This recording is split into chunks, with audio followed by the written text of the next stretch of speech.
What's going on, guys? It's GBP baby. Welcome back to another video. I hope everybody's doing well, and let's get straight into things. So hopefully you watched the video I posted back on Tuesday.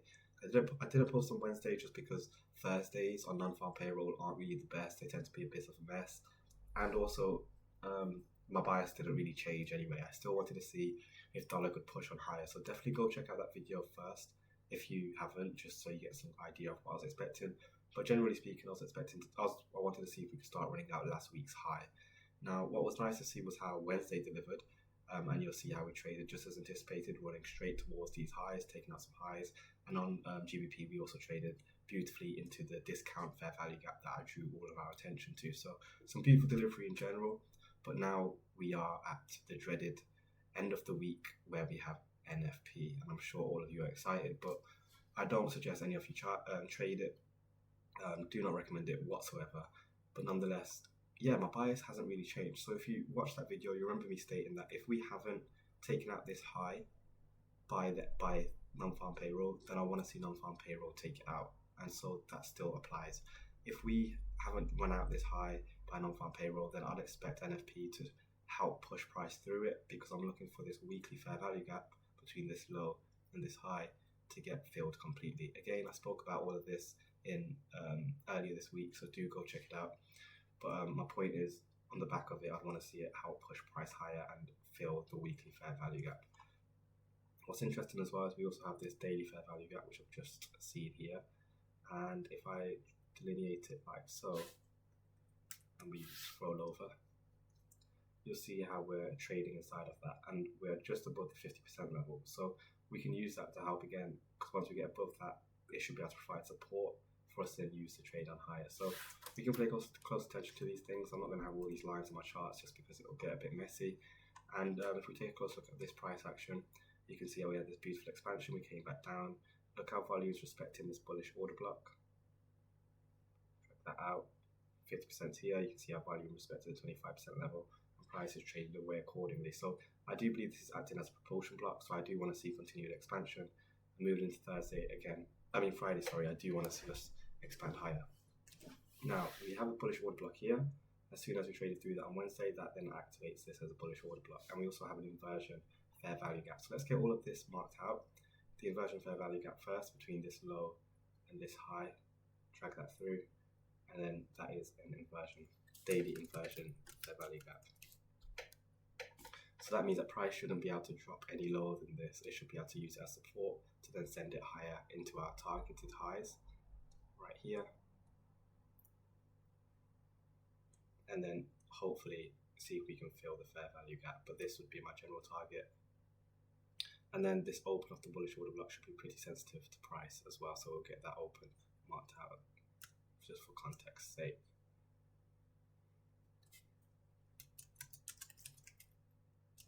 And then we know if price manages to trade, actually let me just do this first.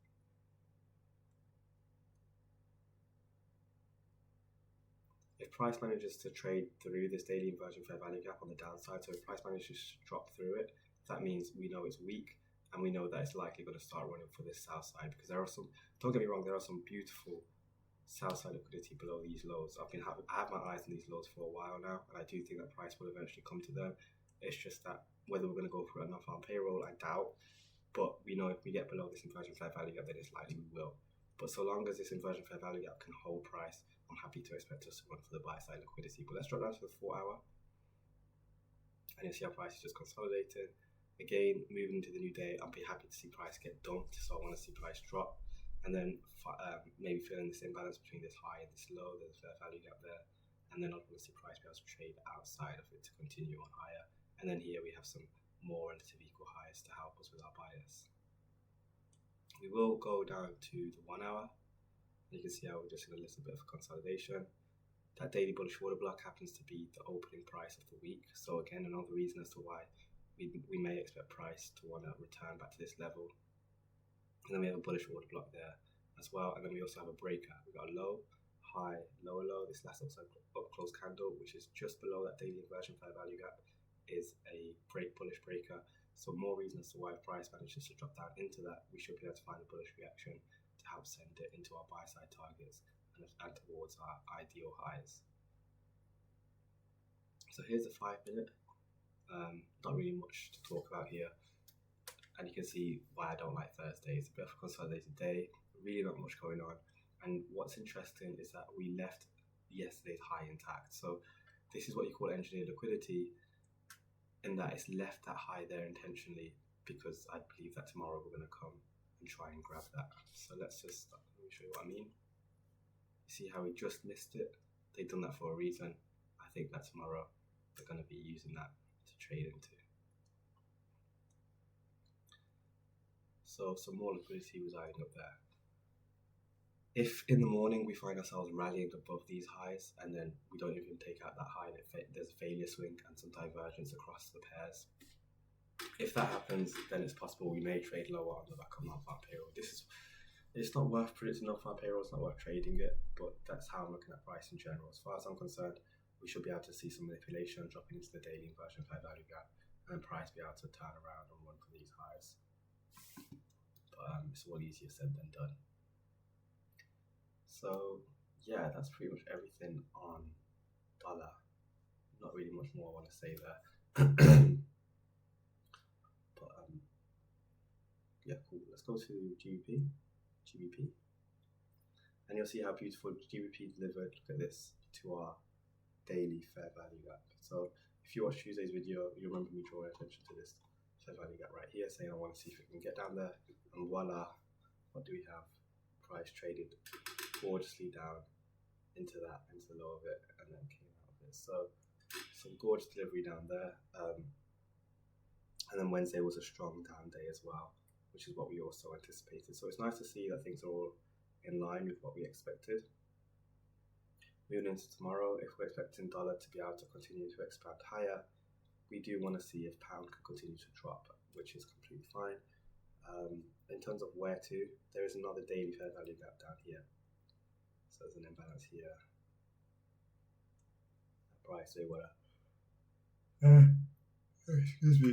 want to try and reach down into. There's no premium PD arrays here to pay too much attention to. So let's go to the 4 hour.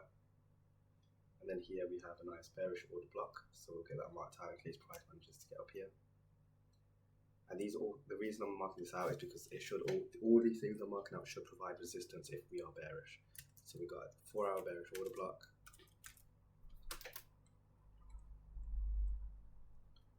So if we're trading into that before non-farm payroll, it's likely we might be able to use that as a shorting opportunity, assuming that everything's in line. And then we have a fair value gap coupled with a nice fair value gap here as well in the premium. Because if we look at this trading range between this high and this low, that fair value gap is in the premium, and even if we look at the volume, you can see it's still in the premium. So this is the premium PD array I have my eye set on right now.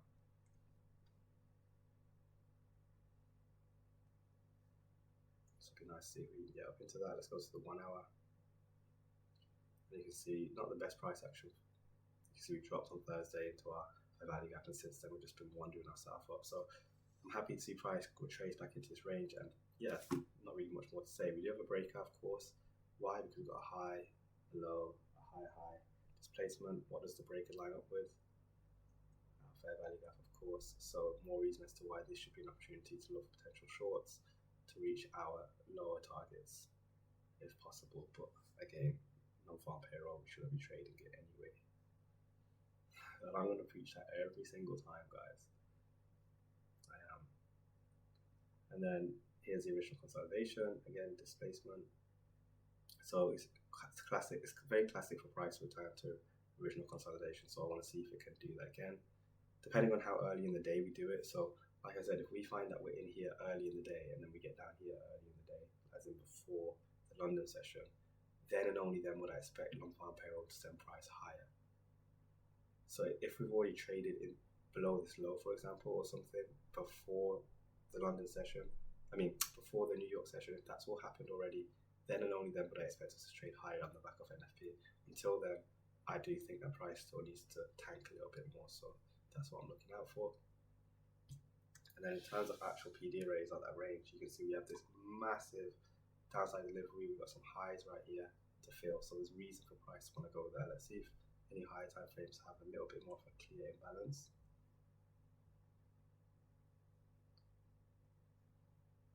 And you'll see right here we have the fair value gap.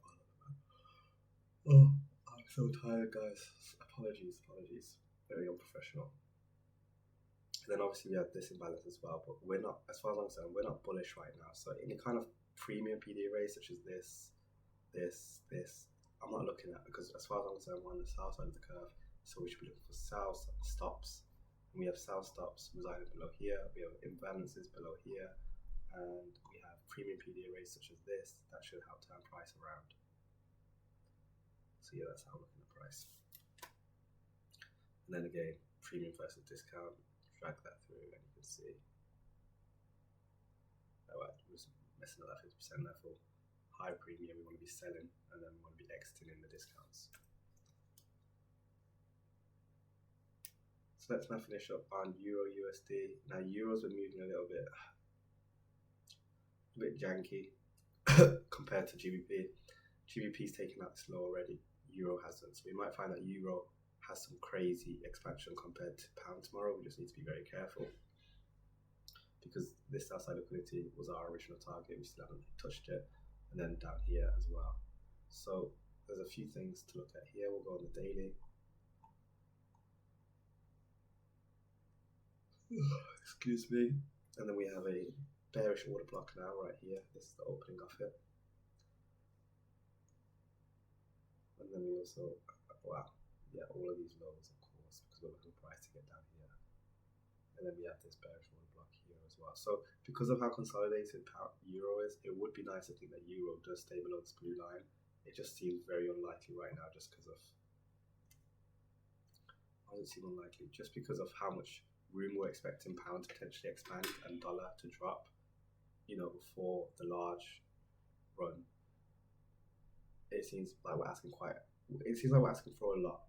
If we're going to ask Euro to stay below this blue line, it feels like we're asking a lot, but generally speaking, that's what I'd like to see. I'd like to think that Europe struggle, keep consolidating, because look at today on Euro, disgusting. You don't want to trade that.